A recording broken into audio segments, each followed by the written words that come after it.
Welcome to the Fearless Project podcast. I'm your host, Dominique Hoffman, and today I have the absolute pleasure and honor of speaking with Lisa Daftari. Lisa is an award-winning investigative journalist, political analyst, and commentator.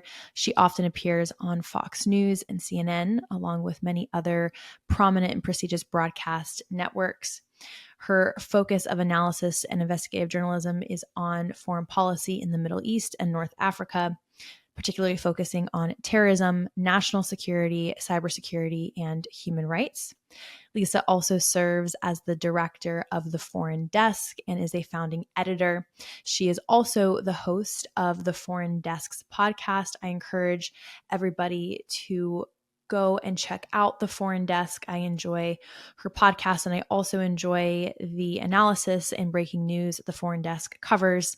It's kind of a vestige of investigative journalism that the legacy media has lost the art of doing, especially in a day and age of oversaturated news on social media and propaganda. Work such as the Foreign Desk is extremely important. So I encourage everyone to go check out their work.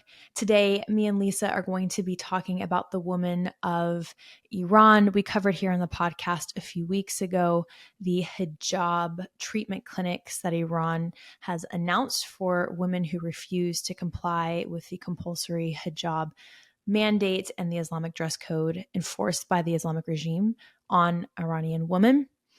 If you remember, back in 2022, following the death of Masha Amini, protests erupted and a youth movement erupted across Iran, calling not only for reform in the mandatory hijab mandate and Islamic dress code, but for regime change. Now, back in 2022, talking about the Islamic regime and the revolution within was Vogue. Quite literally, Vogue covered the protest and revolution following Amini's death on September 16, 2022.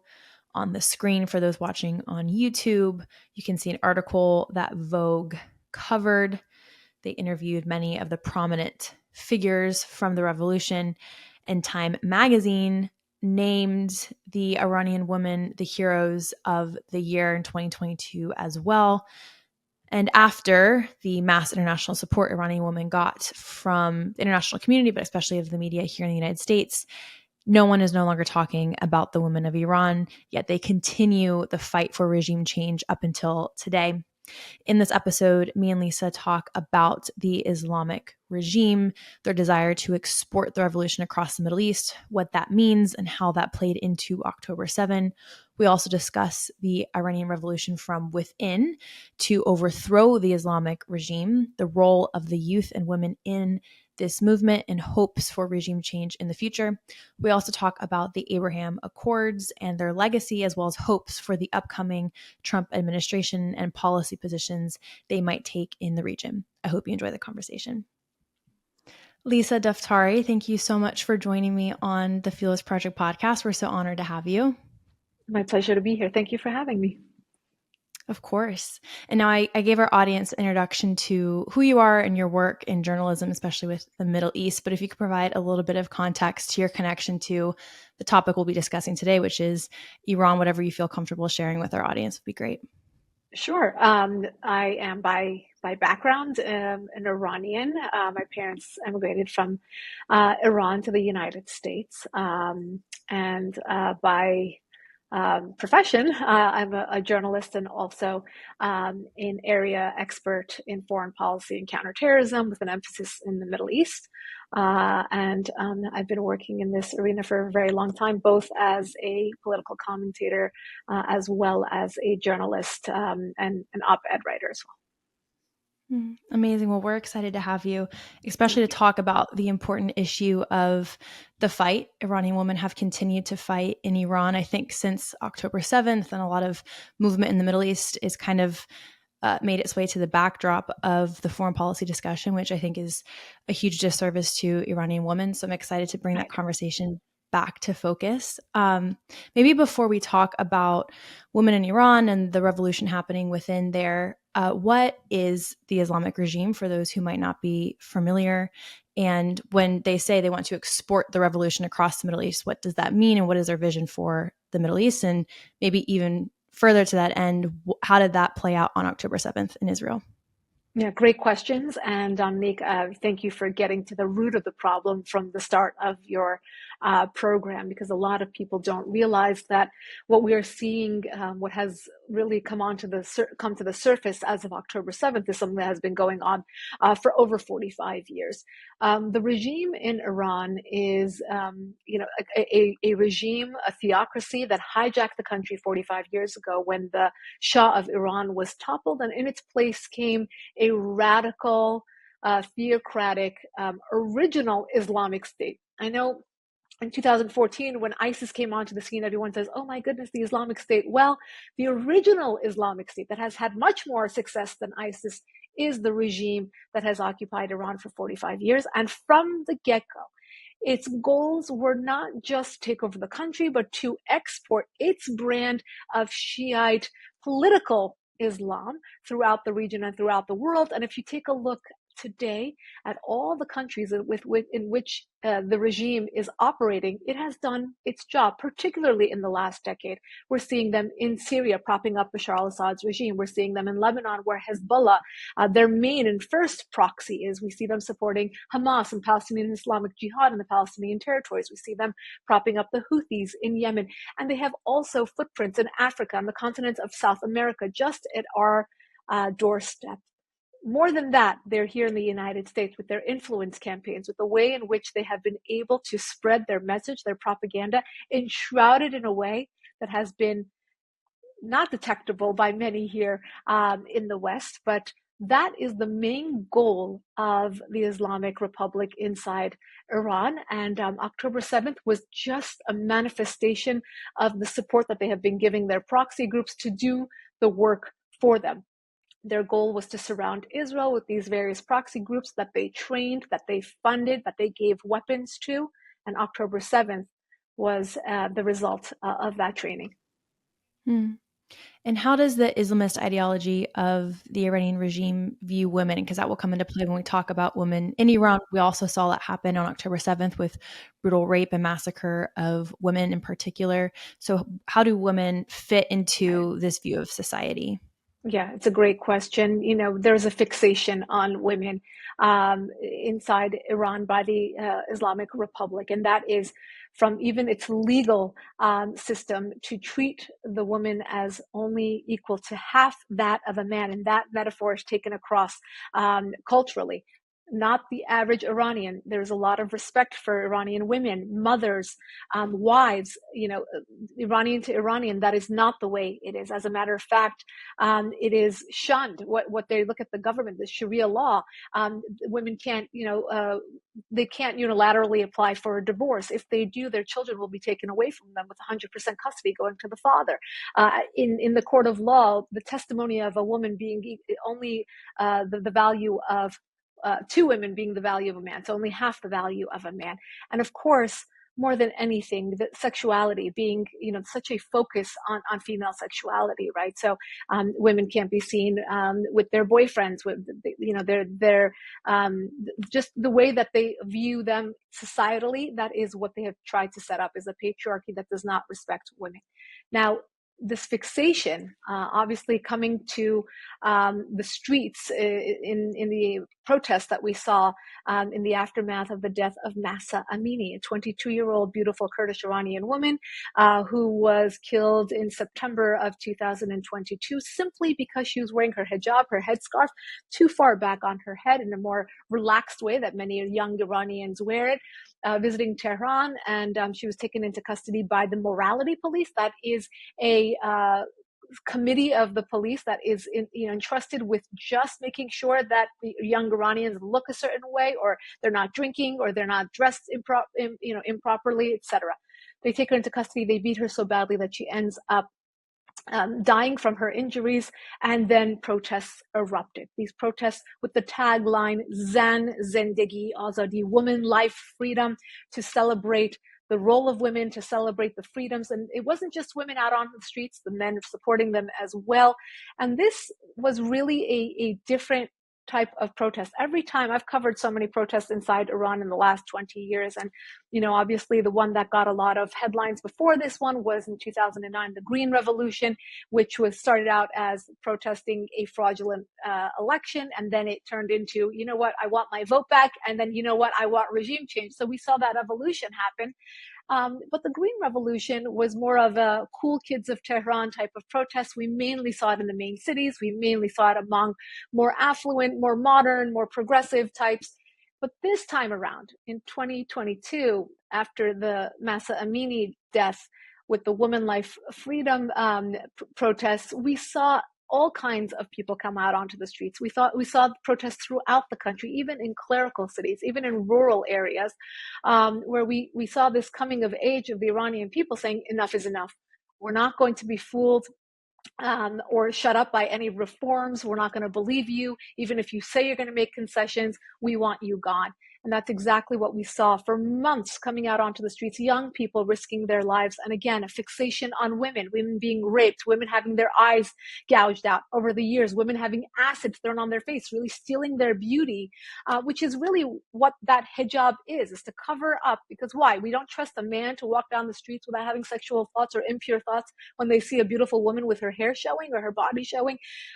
Really, it goes very deeply into what the Iranian people are fighting for. And I will reiterate this. It's not that we're saying hijab is bad or hijab is good. We're saying let women choose. If they want to wear jeans, if they want to wear the clerical garb, if they want to wear hijab, if they don't want to wear hijab, let them be able to have the freedom to choose. And women before the revolution could choose. Is that understanding correct? What did life look like for Iranian women before 1979? Yeah, it's interesting because people like myself are very much motivated by a lot of the pictures that we see of our mothers, right? My own mother going to university in Iran, wearing miniskirts, dressing in a very trendy way.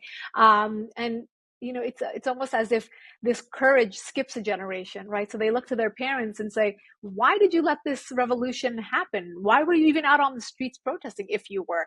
Why didn't people do something? And we're seeing a lot of the young kids today, most of whom were born after the revolution, say to their parents, if you didn't have the courage to get your country back, we will. And really being motivated by this nostalgia of what Iran was in the 70s. There's a trend to go back to 70s music, a trend to go back and look at the photos. You see this all over social media of young Iranian women wearing, their mini skirts or their platform shoes in the 70s, and really celebrating what Iran was and then what it could be, pivoting that way. It's disheartening to see a lot of these Iranian young people think to themselves that our country went backwards. Why is it that I don't even have half the freedoms that my parents had, particularly women? Daughters looking at their mother's generation and saying, you were able to dress the way you wanted and now I cannot. So there is this generational conversation that's happening, among Iranian people. And here, in the diaspora, whether you look at European or Canadian or American Iranians who are also very enthused and very invigorated by the protests that they're seeing in Iran, having a faux nostalgia for perhaps something that they've never seen or a country they've never been to, but yet want to join that fight. And that's why we saw a lot of simultaneous protests here in the West supporting the Women Life Freedom protests that were happening inside Iran. You mentioned there's a generational gap. Are we talking mostly about Gen Z, or there's some millennials who've kind of carried the mantle of restoring Iran back to what it was pre-1979? And do you think social media has kind of played a role in this activism?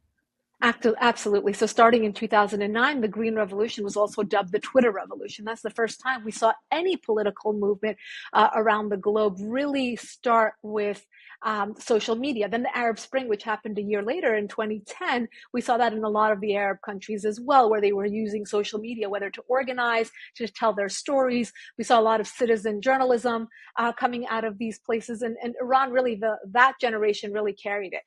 The statistic that I always cite, and that fact, this statistic keeps growing, but about 2/3 of the population inside Iran, even at this current moment, of about 80 to 85 million people, is under the age of 45. So that means that they were not, either they were very young when the revolution happened, or they have not experienced the revolution. They were born under this regime. So their memories, their core memories of their childhood, is probably with this regime. They never really knew a free Iran. And what they do know is the stories that their parents tell. Just like myself, I've never been to Iran. And yet I feel as though I lived through the stories that my parents tell, even though I wasn't, I was born after the revolution. And I think that for a lot of young Iranians, whether they live inside Iran or outside, really motivates them. It inspires them. It gives them this almost burden of responsibility to carry that torch, and to, whether it's tell the next generation or to do something about it, right? Post something on your social media, attend one of the rallies, get educated about the history of Iran, and really tell people. I remember myself, my career almost started in 8th grade. The first term paper I had to write, the first long paper I had to write, I chose to write about the Iranian Revolution, because I felt that my 8th grade teacher, as well as the students, didn't know about Iran. They didn't know about the Iran Revolution, and they probably imagined Iranians riding around on camels or sitting on the floor to have their meals, and not knowing that the people of Iran and the government of Iran are very, very different. And that was a differentiation that I sought to make from 8th grade. I mean, this was something that was just innate, to say, people need to know about this. And I think that's why we're seeing a lot of activism. We're seeing a lot of movement, both inside Iran and out, for young Iranians to make their story known. I think that's so powerful that it's largely a youth movement. It reminds me of the Velvet Revolution in Prague that helped dismantle the Soviet Union. So I don't think the youth should ever be underestimated in the change that they can yield and bring. So that's very powerful and encouraging. But the price for protesting has been high. I know that the regime in 2020 came back with a campaign of oppression to try and oppress or suppress the protests that were happening. So what has happened to a lot of these activists? Do we know what's happened to a lot of them? I know many of them were taken into custody and then are never heard from again. So what has the cost for protesting been? Yeah, it's very high. And the fact that we see Iranians willing to pay the consequences is astounding. It just shows the threshold with which they feel this pressure, or how far it's gone. Something that I've always said, and it's worth repeating here, is that the Achilles heel of the regime, of the mullahs, is not the UN or the United States or the EU. It is the people of Iran. Their biggest fear is inside the country. It's the opposition. It's the people who are not fearful of dying, that will come out onto the streets to topple them. Just like the Shah was toppled, but that's a separate topic, because we have to talk about international support for those kinds of movements, right? We're just talking about grassroots. In terms of grassroots, the people of Iran pose the biggest threat to its regime. And the fact that these young people, I'm sure many of you have seen the videos that came out in the aftermath of the Masha Amini protests. People being run over, their eyes being gouged out, being rounded up. There's one scene where these white vans drive into this university that is, the equivalent of an MIT or a Harvard. So the best and the brightest minds of Iran are studying at this school, but yet they round up the kids. They start shooting at the kids. Imagine ruling a country that you don't care about its future, the future minds, the future brains of the country, and rounding them up in white vans and driving off, and closing the gates of the university so nobody could escape. Another one was a medical student. I remember a female medical student that was chased up to the roof of her medical school building, and she jumped because she was so fearful of getting arrested. And what does that come with? The rape and the brutality and the violence and the abuse. It was, her choice was to jump, to end her life, rather than to be in custody. So look, they will stop at nothing to terrorize young people and to drive home the message that you shouldn't come out onto the streets, because that is exactly what they're fearful of, that the Iranian people will drive out this regime one day. I think another a fear tactic to suppress protest has been the news of the hijab removal treatment clinics, which I think is just a euphemism for a prison. Yeah. What are these treatment clinics?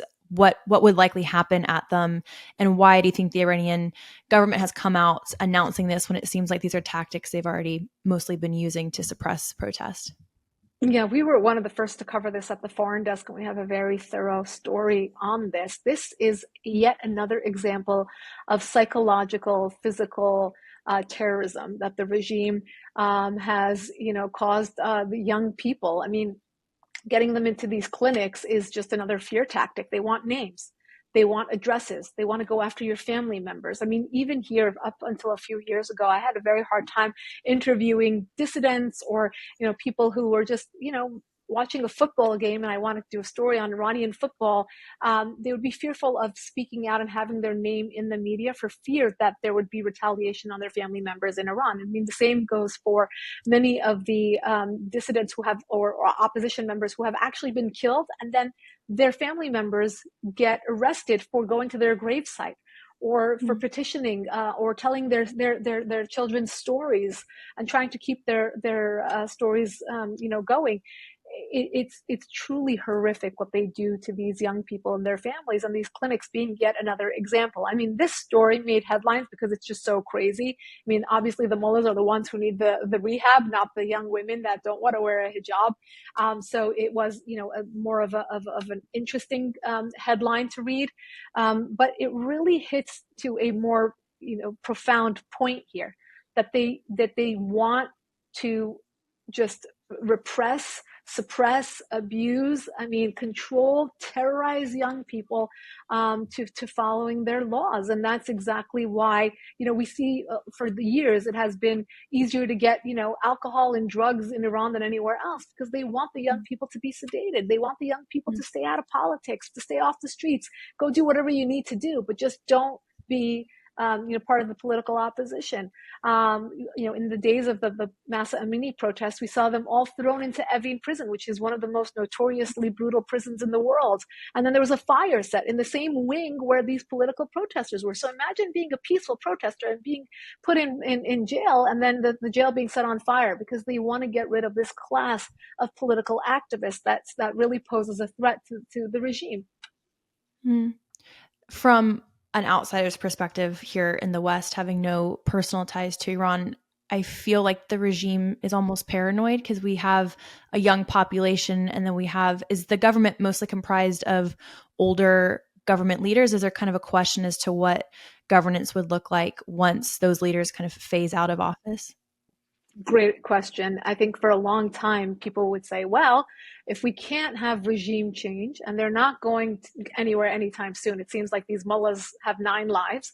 Khamenei, there's been rumors about his death, for years and years and years. He's ill, he's old, but yet we haven't heard an actual confirmation on his death yet. We've heard that, okay, well, their children will be more progressive, modern, more lax. Here's the problem. The regime is not actually piously religious. They have used religion as a weapon. They have used it to silence, to become the infallible voice.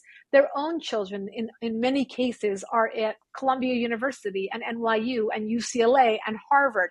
They're in Europe and they're in Saint-Tropez and they're in designer clothing and they're wearing their bikinis and they are living a very different life than the one that their parents and uncles and brothers and fathers are trying to preach to and enforce, for the Iranian people. So this has been the hypocrisy that has been pointed out many, many times. And there was a campaign to name and shame them, the ones living in Canada and the United States. There was also an attempt to pass legislation to get rid of these people as a part of the sanctions program, not allow their offspring to be here enjoying Western life when they are enforcing this type of brutal regime at home.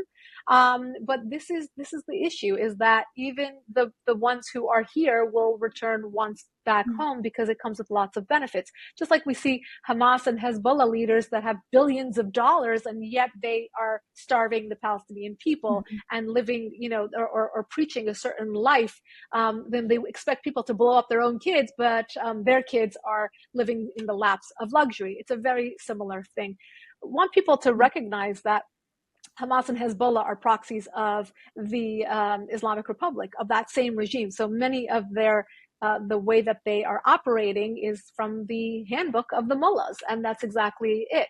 They fill their pockets by enforcing these laws and enforcing this repressed lifestyle on others, and that's how they stay in control, and that is how they terrorize the masses. So to your question, I mean, who knows what the next generation will be? The issue is not the individuals. As we see in every election, they post, they bring up, candidates who are of the same cloth, regardless of age. We've seen, butchers of all ages and all generations.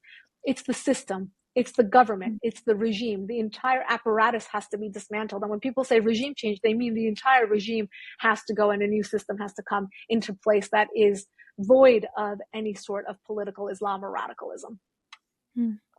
It reminds me, speaking of the children of these oppressive leaders, there was a trend going around October 7 of Hamas leaders and their children in the UAE wearing designer clothes and private jets. And it's all there. It's all publicly available.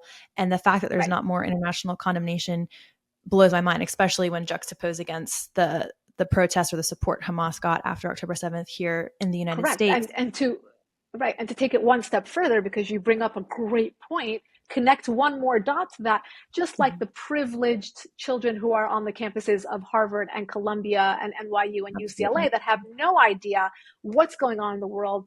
They have no idea where the Middle East is on a map, but yet have this comfort and entitlement to be on these college campuses, supporting a social justice movement that they know nothing about, but feel very, very strongly about at the same time. So it all goes hand in hand. And even these campus protests, they're supported by the Islamic Republic. We had that story also at the Foreign Desk where we did an expose really uncovering that the root of all of these different protests, whether they're in Europe or the United States, are being organized and funded by the regime inside Iran. So it's that hypocrisy. They've exported it here to U.S. soil as well, and that's exactly what we're seeing.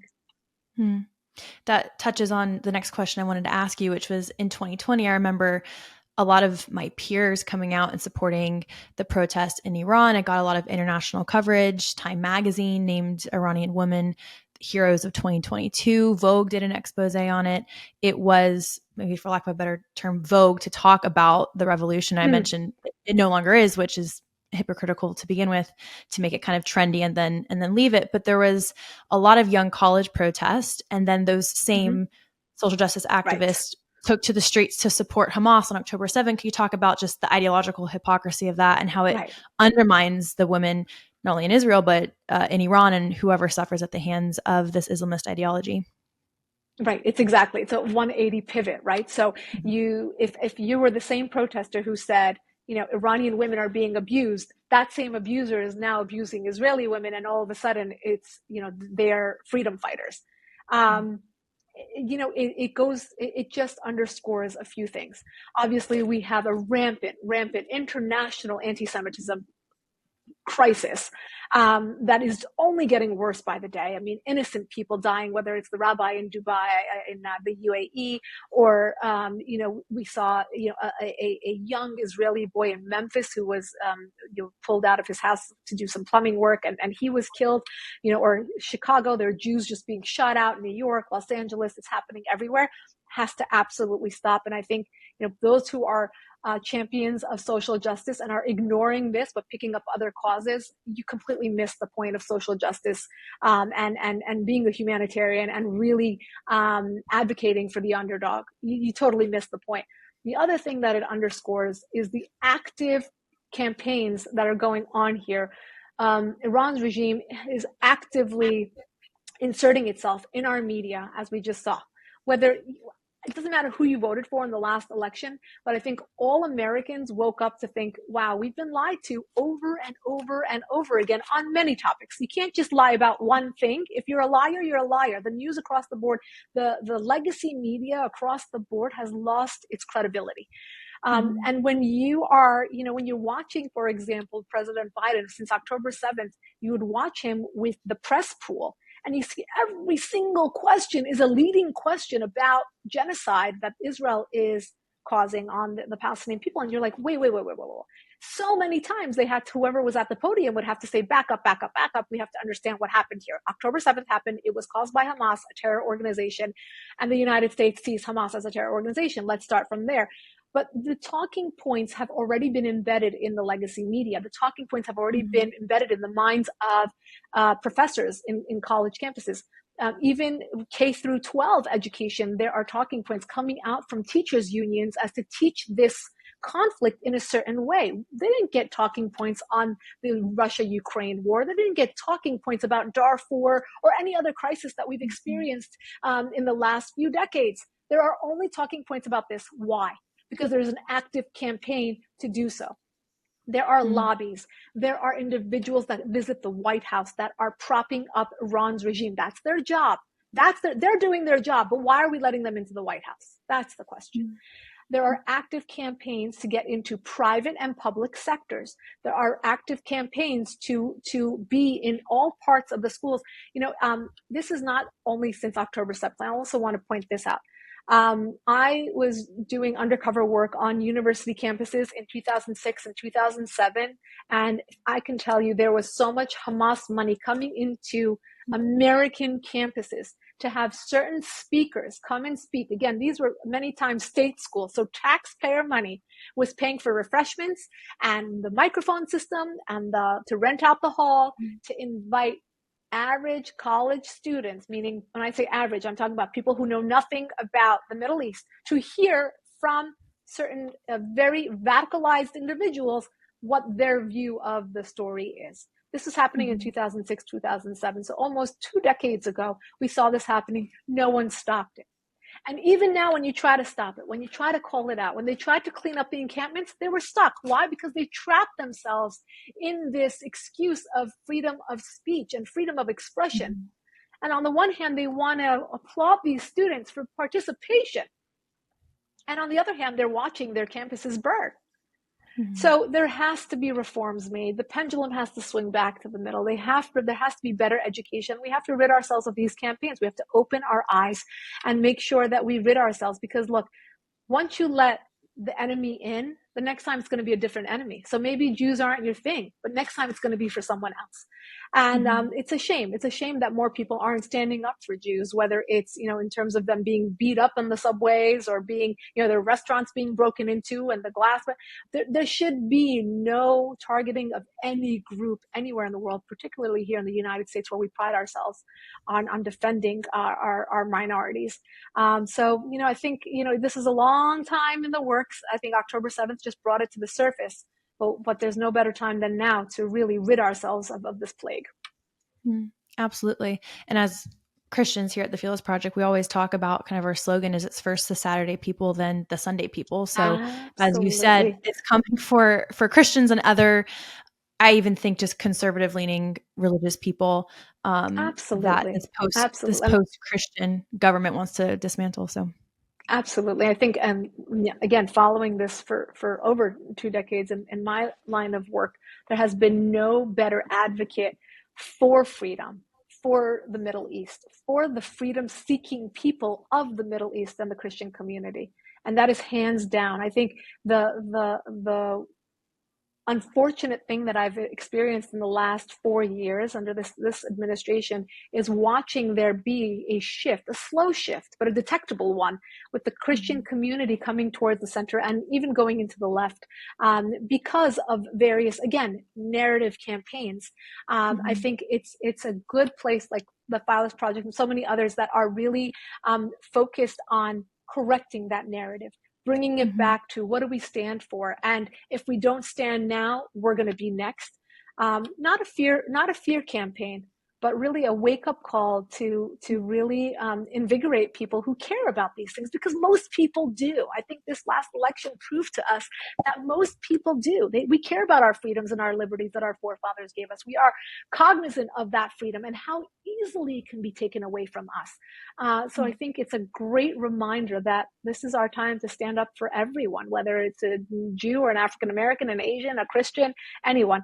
The Middle East, when you look at the Middle East, and I'll end with this, when you look at the Middle East, Christians used to live in every single country of the Middle East. They were a major part of the culture of the Middle East. And in the last 20 years, the only place where the Christians have actually increased in population and not been decimated is Israel, a Jewish country. So it goes to show you that's where you find freedom of religion. That's where you find Christians and Jews and Muslims and Baha'is living side by side. So it's worth saving. It's worth advocating for. It's worth championing the cause of Israel as a place where all can live side by side.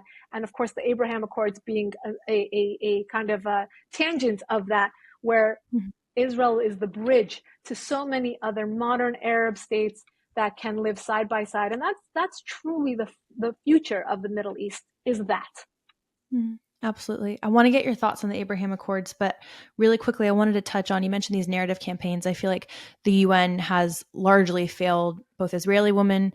We talked about the horrific rapes that happened on October 7, ignoring that at the hands of Hamas, a proxy of Iran espousing that ideology, and also Iran and their treatment of their own women. What has the UN either done or not done for these women? I think they've almost empowered Iran to continue. Yeah. Yes. And what can we do to speak out against the UN, and how have they failed both Israeli women and Iranian women?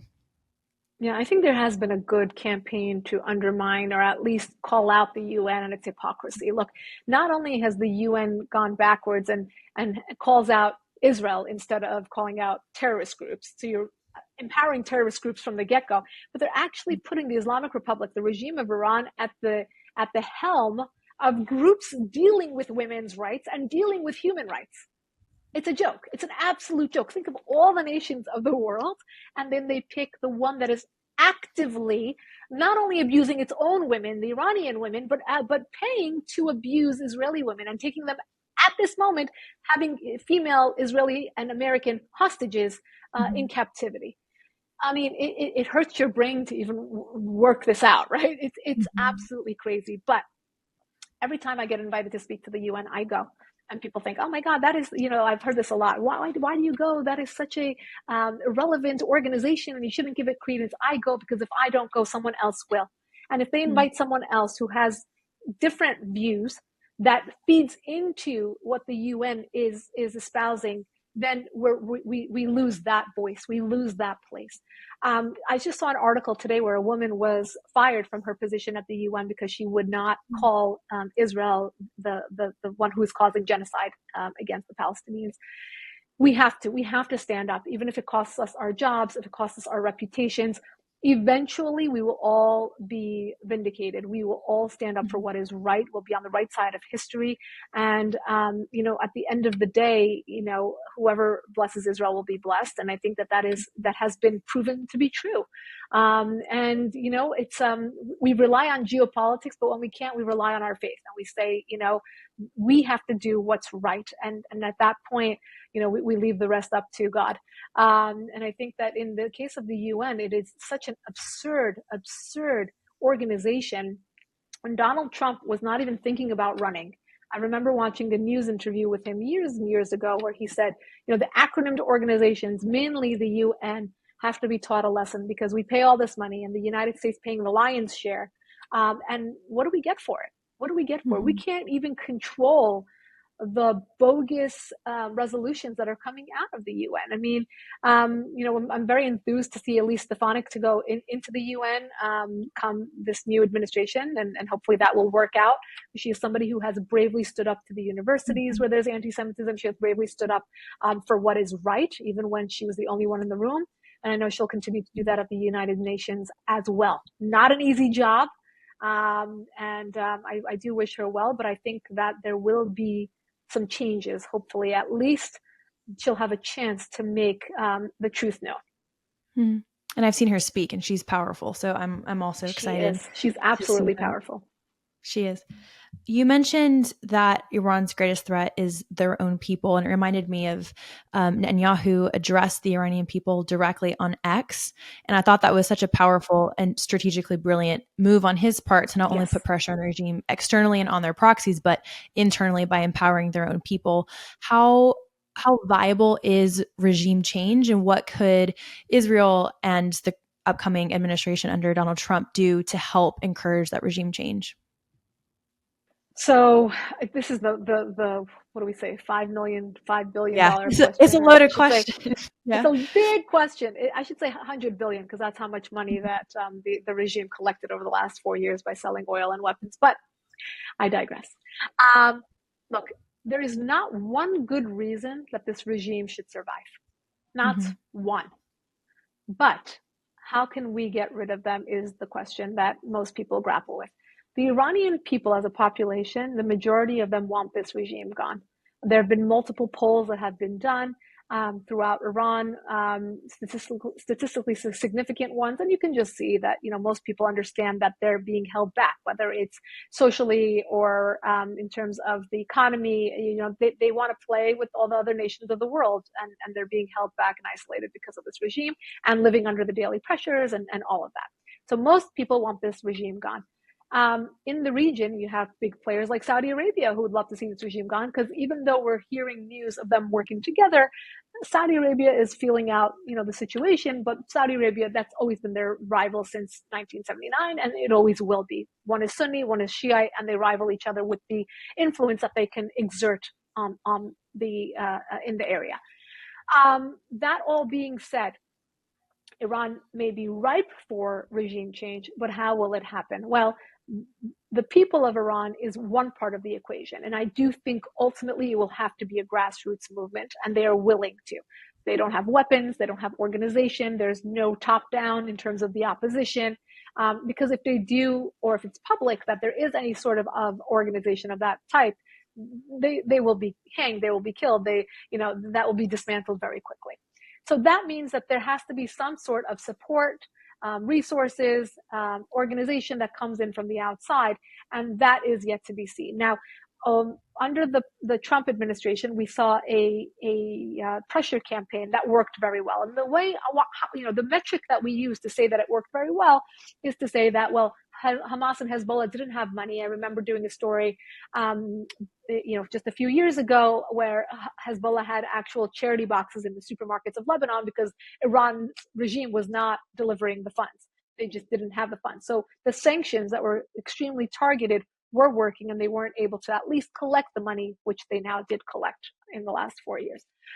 So the sanctions work. If they're enforced, they work.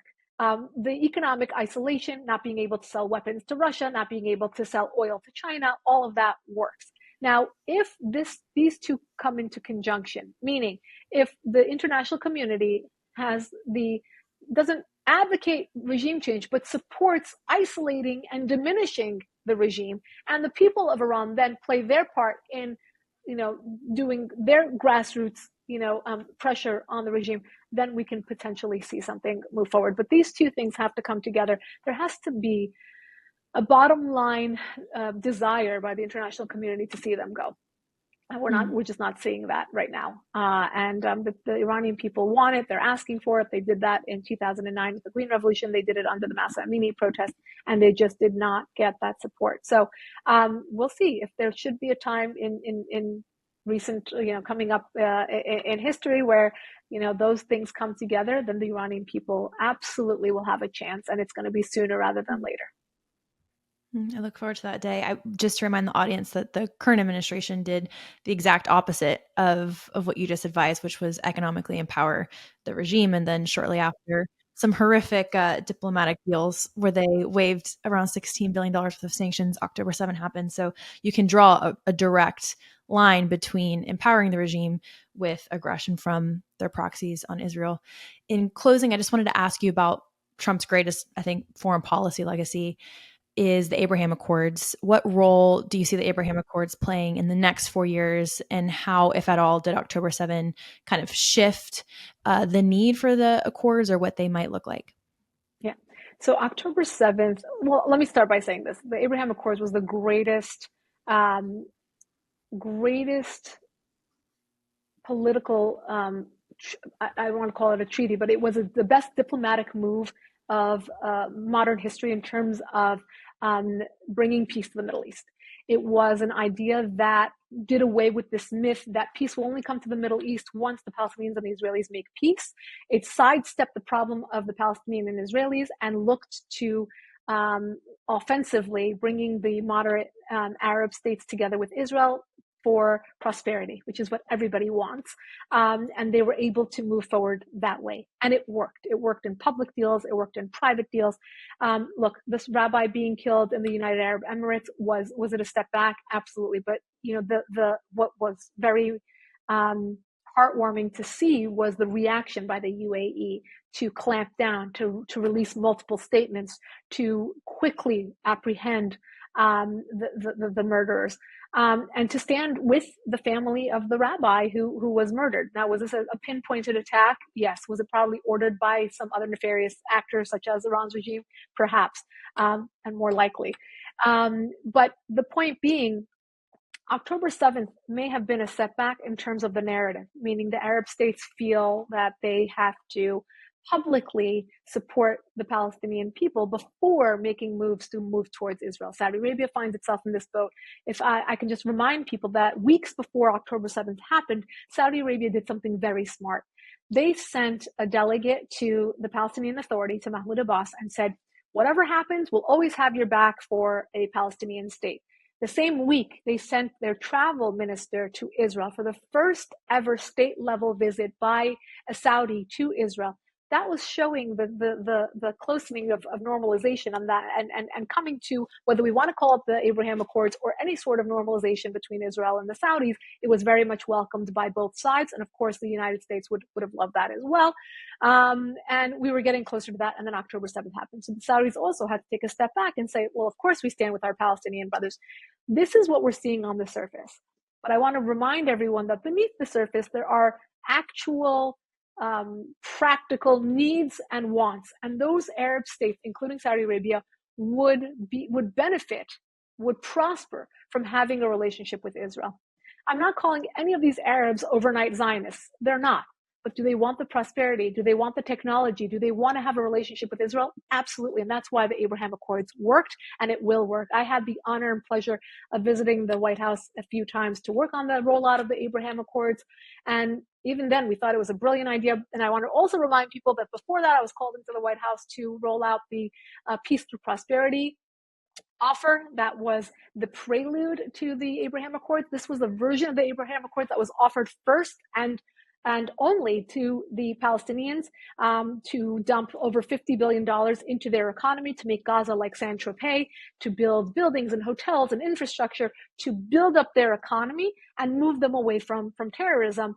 And it was dead on arrival. The binder wasn't even opened. So the Trump administration moved to the Abraham Accords, and that is how we got to where we got. But it wasn't that the Palestinian people were overlooked. The Peace Through Prosperity plan was offered to them first. This is, if we ever want to say if the Palestinian people are victims, they absolutely are, but they're victims of their own government, that whether it's Hamas or the Palestinian Authority, before that the PLO, and they always have been. And until we rid this terrorism, no one is going to be free, including the Palestinian people. So that's something very, very important to remember. But going forward, I know that a few things, including October 7th, mainly October 7th, but of course, the positioning of Saudi Arabia working together with Iran's regime, as well as the rabbi that was killed in the UAE, there are some hurdles that are in the way. But the bottom line is the foundation, the idea, the diplomacy behind the Abraham Accords is something that will absolutely work. It will be the way of the future. And I hope that the Trump team can get back into that from day one, hitting the ground with that perspective, that vision for the future of the region. I echo those hopes, and I can't wait to see the work that you contribute. I hope they bring you back to the White House to work on that, and we'll be following on the Philos project. So thank you so much for coming on, Lisa. This was an amazing conversation. I really appreciate it. My pleasure. Thank you for your wonderful questions and for this dialogue. Oh, my pleasure. Thank you. Thank you for tuning in to this week's episode of the Philos Project podcast. If you're not already subscribed to the channel, go ahead and subscribe and hit that notification button so you can be notified every time there's a new installment of the Philos Project podcast, along with all of our other amazing podcast offerings here at the Philos Project. If you would like to learn more about the Middle East and Iran, I encourage you to follow the Fearless Project on Instagram and X, as well as my colleague Farhad Rezai, who is our in-house Iranian expert here at the Fearless Project. We break stories coming out of Iran and provide commentary and analysis. I'd also encourage you to follow the Foreign Desk and Lisa Daftari on Instagram and X, as well as check out the Foreign Desk's podcast and news offerings over at their website. There'll be a link for all of these down below. If you are not a donor of the Fearless Project, but feel so led to contribute to educational offerings such as this podcast, I will also leave a donation link in the description box below. Thank you so much, and I will see you guys next week. Bye.